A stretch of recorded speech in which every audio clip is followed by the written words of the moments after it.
Good afternoon. I'm Matt Farrar. He's Joe Clements. We're coming to you live from Strategic Digital Services here in Tallahassee. As usual, we've got some digital and marketing news for you. And as always, we'll take your questions. So if you've got questions about digital marketing, about the internet, about technology, drop them in the comments below. Our team here is keeping an eye on them during the broadcast, and we will try to tackle them as best we can. So without further ado, let's jump right into this week's news. Joe, what you got for us? All right, first? so this week we are going to be heavy on Instagram and heavy on creators across Did all Instagram platforms. do something interesting in the last couple of No. weeks? Oh, okay. No. So Instagram, and we talked about this on the last episode, launched IGTV.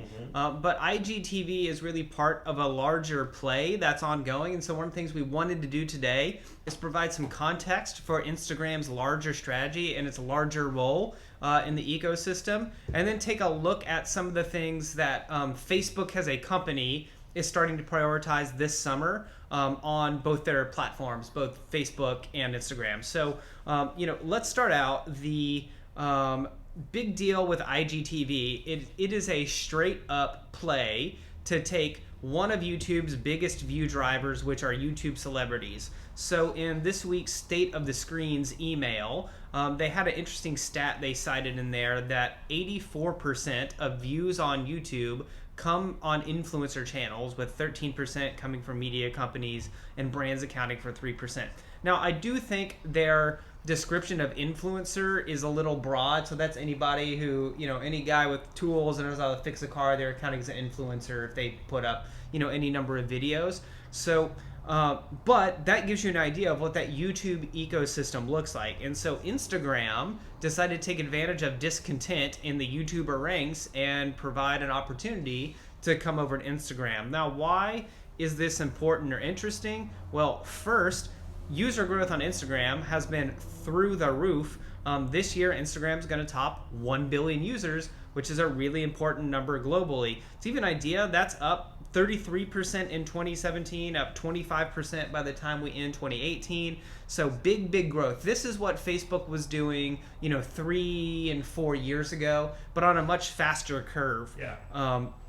The other thing that's increasing with Instagram is not only are they increasing the number of users, the time on the site is growing, and time on site for Instagram has nearly doubled in about a year. So Instagram went from about 28 minutes last year to about 53 minutes a day on average this year, with Facebook holding steady at about 58.5 minutes. Facebook's held steady at that hour mark for a long time, and people have really layered Instagram in additionally.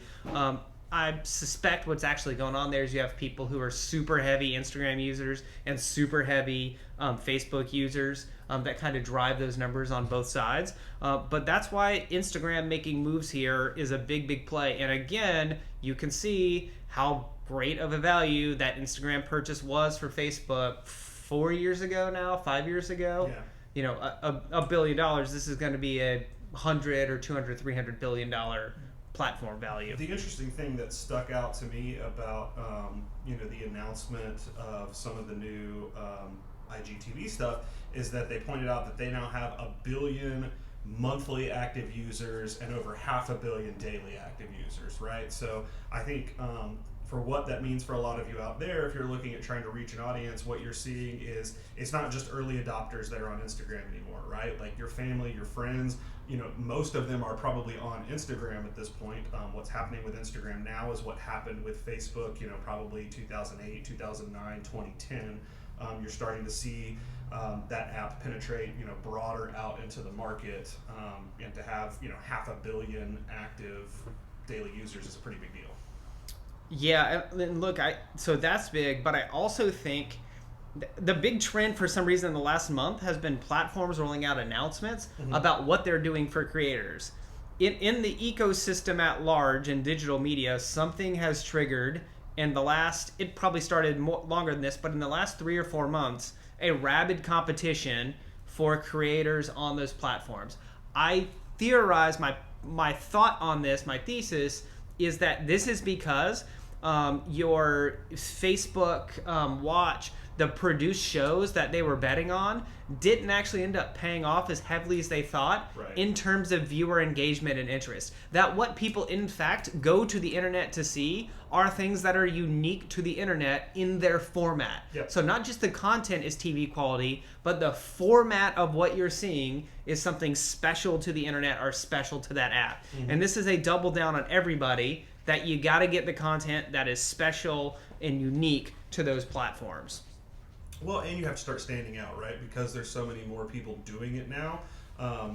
You do have to work a little bit harder than you did 6 or 12 months ago to rise to the top, right? You got a lot more competition than you did a year ago, and you have to do something to stand out, right? You're not going to get views just because you're up on the platform at this point. You still have to do something to work for it now. Yeah. But that Instagram space is still pretty big. Now, I do think Instagram ends up, the way they're structuring it, I do think Instagram ends up being the real estate being built there is going to be held by the people who are porting over from YouTube. And in fact, that state of the screens analysis did note that most of your influencers who are on Instagram were linking out to their YouTube channel to push conversions elsewhere, to get subscriptions. And so this is an effort by Facebook to capture some of that value within Instagram.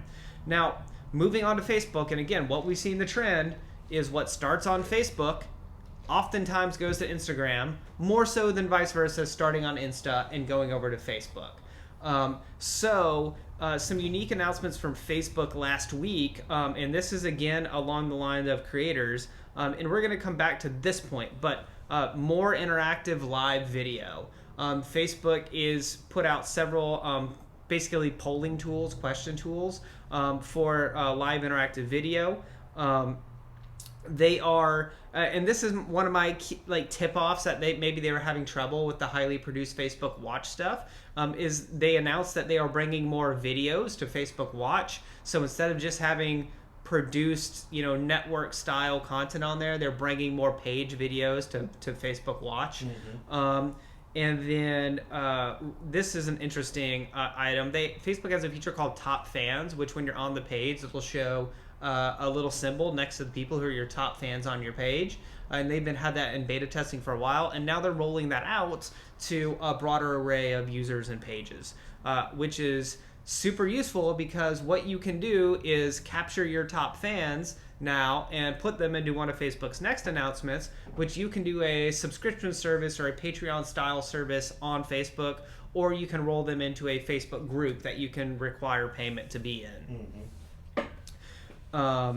So I want to come back to, another, actually real quick, another thing is the brand collabs manager. This is something that's coming, but Facebook has also been testing a brand collaboration manager that allows brands to find influencers to do deals with and doing deals through the platform. For the last few years, those deals on Instagram and Facebook have been done off of Instagram or Facebook. Facebook's going to start trying to capture value from those and have you transacting through the platform. Well, about a year ago, you saw the first step of that, right? So both on Instagram and on Facebook now, if you're being paid to promote something, technically you are in violation of Facebook or Instagram's terms of service unless you note that in this special sponsored content section. So if you look at, say, a Kim Kardashian or Cristiano Ronaldo on Instagram, you're going to see, cross-promoted content with Nike or whomever is essentially paying to have that post in there. Now, I would say the more amateur of the influencers are probably not doing a very good job of following those rules very well. But clearly, that was the first step in their move towards having that transaction take place entirely on their platforms. And I think because they can find a way to make money off of that, they want to incentivize as much as possible more of those relationships to exist, right? So that's something they're counting on pretty heavily, is that the people that make great use of their platforms, they want to incentivize to connect with more brands that are going to spend more money to have them produce more content. Second that. So let's move over to what I think is the core product announcement of probably the last probably the most interesting announcement I've seen out of Facebook in the last couple of months, maybe the last quarter. And look, the pace of product being put out by these companies is amazing right now. I mean, we're doing this podcast weekly based on the cadence of new options and features coming out. But, and I'll read you a quick quote here about the interactive video. So Facebook says, we're starting with polling for both live and on-demand videos, as well as gamification for live. With these tools, our partners can add a range of new interactive features to videos, such as polls, quiz questions, challenges, and more. These can all be useful within an individual video to create a standalone game show. We're giving creators a blank canvas to allow them to do what they do best, create, and we can't wait to see how they innovate. All right, so again, Matt, who is Facebook copying here? What's the app that's gotten big in the last couple of months? The name escapes me for the live quizzes. HQ Trivia. Yeah, HQ Trivia. All right, so another example of Facebook ripping a concept that's working somewhere else and putting it into their platform. But with Facebook, and we were actually talking about this on a project last week where we were doing a lot of Facebook Live, is wouldn't it be great if you could do live polling or live interaction inside the video? That does open up a whole new... So one of the challenges when you're doing a Facebook Live video is holding people on the video for a long period of time. Sure.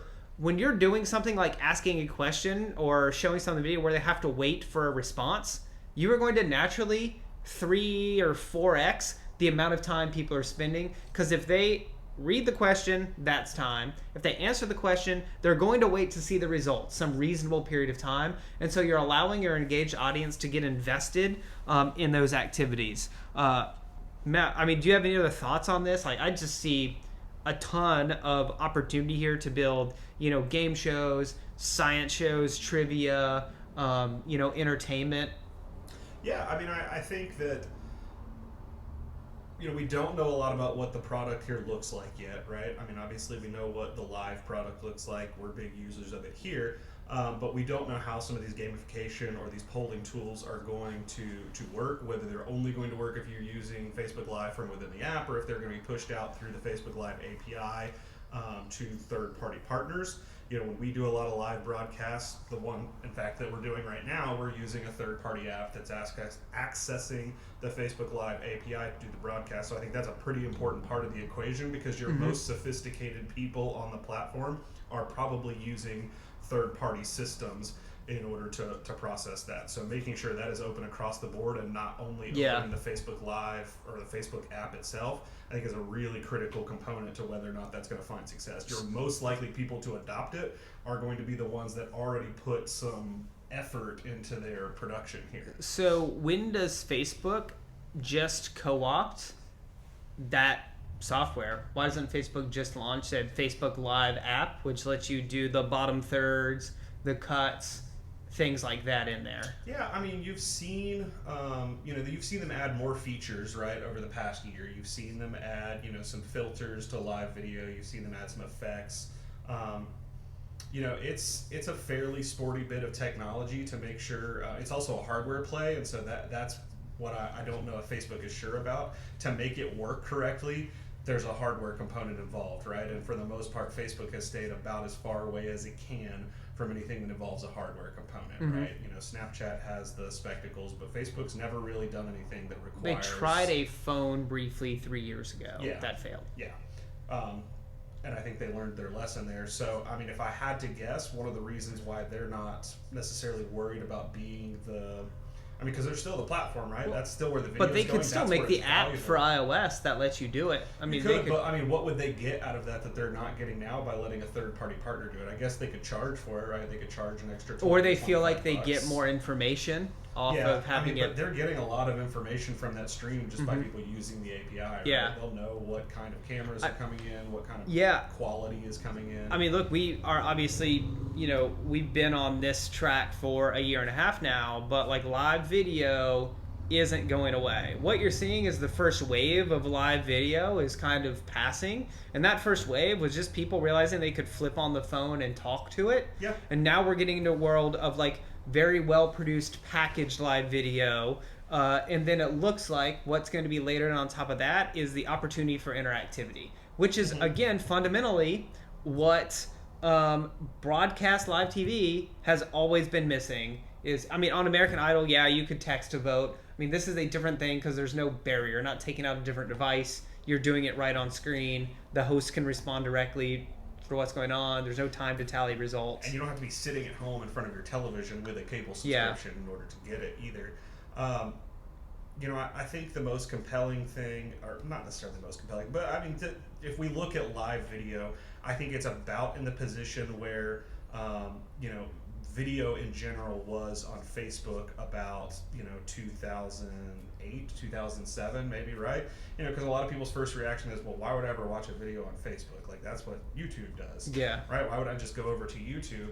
And now video is a huge portion of what is consumed content-wise on Facebook every single day.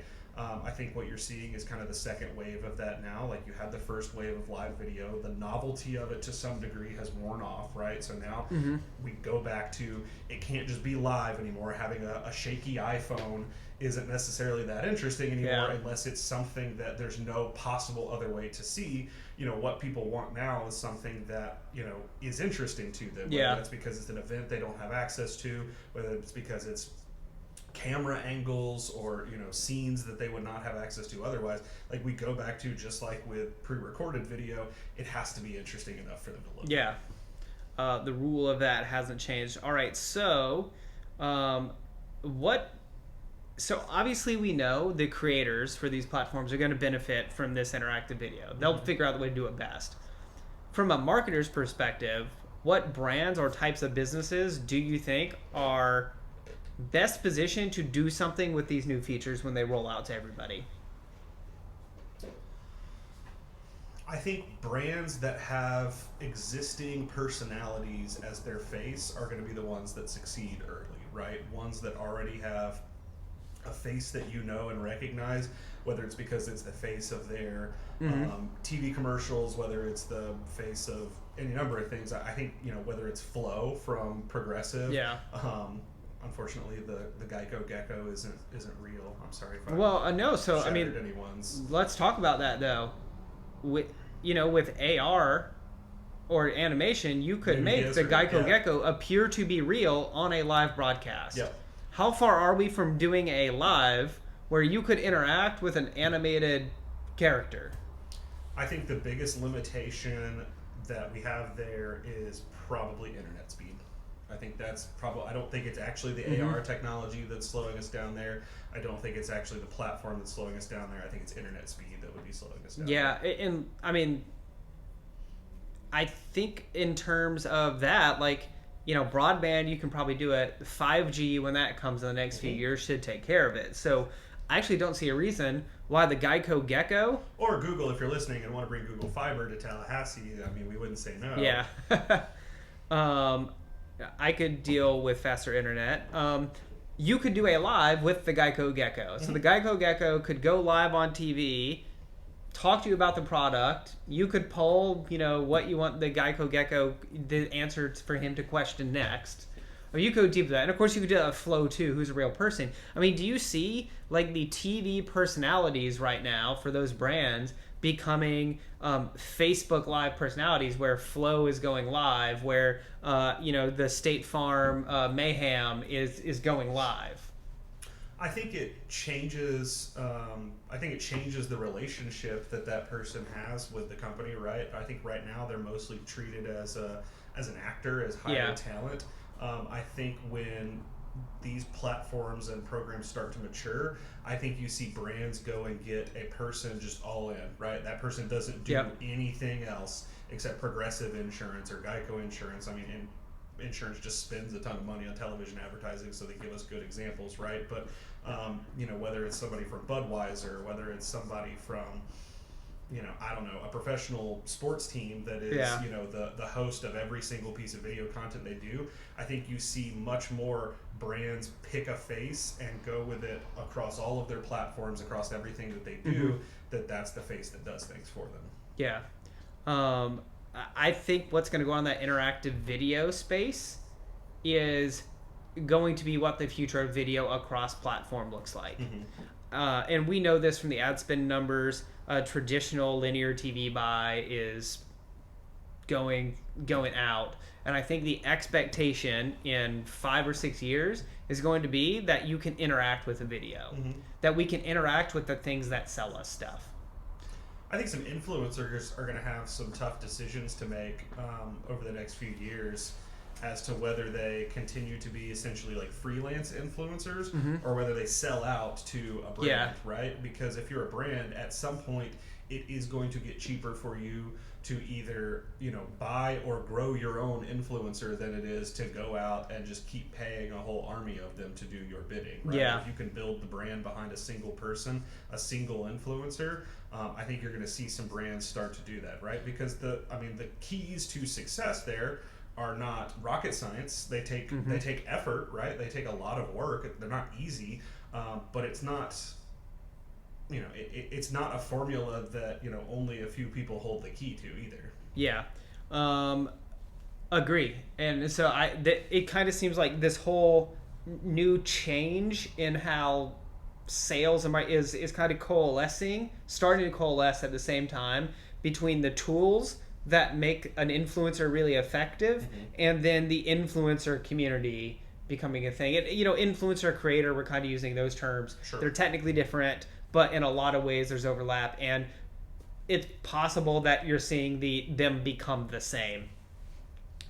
All right, any final thoughts on that before we move on? Nope. Tell me what Google and Android did. We've talked enough about Facebook. All right, so anybody who listens to this, we are big fans of audio. Think there's a big space there that's going to continue to grow. And this week, this was last week, Google announced it launched a podcast app for Android with personalized recommendations. So this is important because Google did previously have an app called Podcatcher, which it killed off in 2012. And this is Google's first comeback at a podcast app, surprisingly. Only 15 years after podcast came around. Yeah, but even late, like this was a big deal. 3 or 4 years ago is when Serial came. 3 years ago, Serial came out and really made podcast mainstream. I'm surprised they're late on it. I don't think it's a coincidence that this comes out just a month after that they announced that DoubleClick was going to start to allow the purchase of audio ads. I think the clear play here to me is Google will use the Google Ad Network to start doing dynamic insertion of digital audio ads into these podcast feeds. And so I think the way this will work is, these producers, the creators who are putting their content on the Google app will start getting a piece of the ads that are getting spliced in. I think it'll start light at first. I think it'll work a lot like when you install, a bar for Google banner ads on your site, right? They're basically going to give you the tools you need to put it in there, whether it's just, a blank 10 seconds or whatever they need to do it in the middle of your program. You designate what second it starts at. I think that is what's going to look like. It's just going to be with audio. Yeah. Excuse me. So Google is predicting that creating a native first-party Android app for podcasts could as much as double worldwide listenership of podcast overall. I have no problem believing that. Most smartphones are Android devices, and right now we're only at 25% adoption in the United States of podcast. I think it's got a long ways to continue to grow, and I don't have any trouble believing that it could double it. Producer Kyle, would you use that app? Have you used it yet? I just downloaded it and I looked over it, and it's actually like the problem with Stitcher is that it almost feels like it shouldn't be on Android. It feels like it's not Android first. And with what Google's done is it actually feels Android first. It's super simplistic. It's got good classic. Well, I'm sure if nothing else, they use background. material design elements that are officially Android. Yeah, and so it feels Android. As an Android, always been an Android user. It feels Android, and it's just it doesn't feel as cluttery, and it feels like it's going to be a lot more intuitive for Android users, and what Stitcher was. It took me a good 2 weeks to figure out how Stitcher works. So I'll give you an update next week because I do listen to a lot of podcasts. Okay, yeah. So I'll give you an update on the Google Podcast app. Mark of a committed listener there to take 2 weeks. Mark of a product that probably needed help to take 2 weeks on Stitcher, right? Yeah. I suspect Google, their podcast app will be better. Here's some interesting features coming on that podcast app. One is it will integrate with Google Assistant, so it can pick up in your house on your Google Assistant pod at home. It can pick up on your phone. It will also use Google Assistant to transcribe what's being said in the podcast. So if you're in a noisy environment, you can pick up the phone and it'll display the text on the screen, so you can read it. And then you'll have transcriptions that you can search through and go to an exact point in the podcast. I am super, and excuse me, I'm just reading through this here. Okay, so Google says it will not pay any creators to make podcasts directly. The company said it will likely explore ways of giving podcasts from underrepresented creators extra promotion. It's also examining ways to make recording equipment more accessible to people who can't afford it. And so this is part of Google's push, again, to double globally, getting the podcast equipment and production materials into the hands of people outside of basically major metro areas in the United States. Yep. I think inevitably the goal is to serve ads on the thing. 100%. Oh, Any agreement there? Yeah. I have a question. Uh-huh.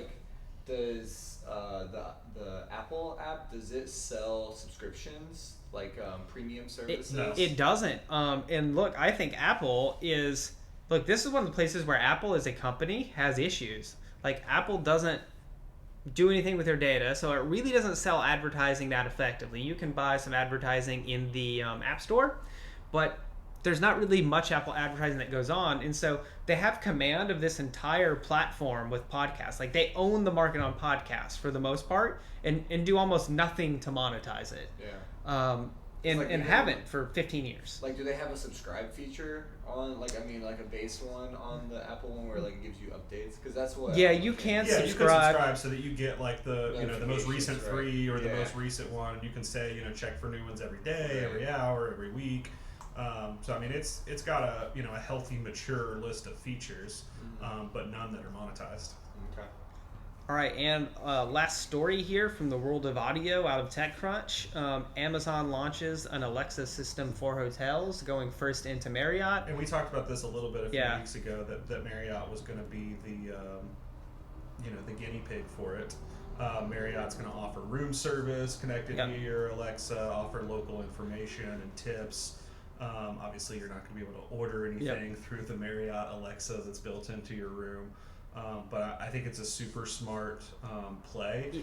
One of the biggest growth sectors in the hotel market has been, kind of these, not really boutique hotels, because obviously they're still big chain brand hotels, but, hotels that feel different, right? They don't feel like a Hampton Inn or a mainline Hilton when you walk in. Hilton's done this a lot. Marriott's done this a lot, where they went and bought properties that had unique characteristics. Palmer House in Chicago comes to mind because we stayed there last January. Obviously, the Virgin Hotel that we stayed in earlier this year comes to mind as well. But they're going after interesting properties that give people the big benefits of a network, right? You're getting your Hilton points, you're getting your Marriott points, you're getting low rates. You have all the same benefits that you get if you have status at any of those chains, but you're getting the unique properties that you would otherwise find. Like if you did some digging and searched for a property that had an interesting bar or restaurant or had something unique about the property, it's 200 years old or whatever.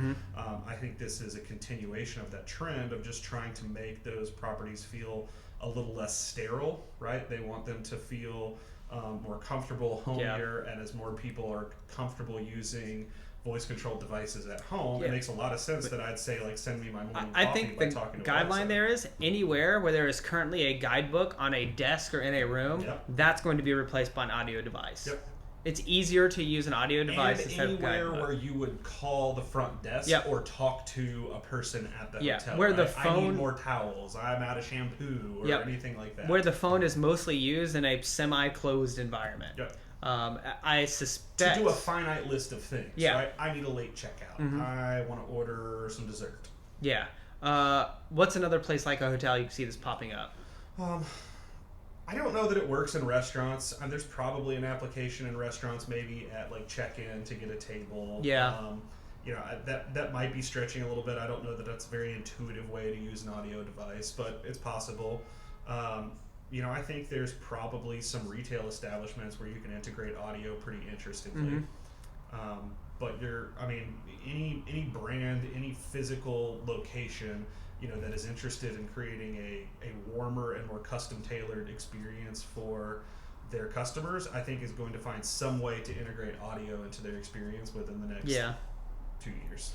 I think that offices, it's going to become really common in larger offices where there's, a phone list of who to call, or most of the calls are done, to the same people in the same building, where they just use the last 4 digits of the extension. Or an intercom. Yeah. I think, the days of the... We're working on one here that is going to be for information that we reference on a frequent basis, and that's all we'll tell you about it right now. But, there's information, obviously, that we need quick access to on a regular basis that, could live on a spreadsheet or could live on a PDF document somewhere, but is also a really interesting use case for audio to be able to have it at, a voice query away. Yeah. All right, so final item here, and this brings us full circle. YouTube is offering talent an option to sell subscriptions. So for a long time, creators and YouTube channels have somewhat felt abused by Google about the way they were treated on the platform on YouTube. Instagram coming along and trying to steal some of those creators off has created a little bit of maybe a duopoly, but at least a little bit of a bidding war for that talent among Google and Facebook. And so, I don't think we've seen this battle play out completely. I think Google will probably respond with some interesting options for creators on that platform. But what you're seeing here is, at least for the time being, a lot of the revenues that were just kind of being kept by Facebook or by Google are starting to be shared out. There's pressure to share those out a little more among the creators, which I actually think is good for the environment as a whole. Are we still up? You gave me an error.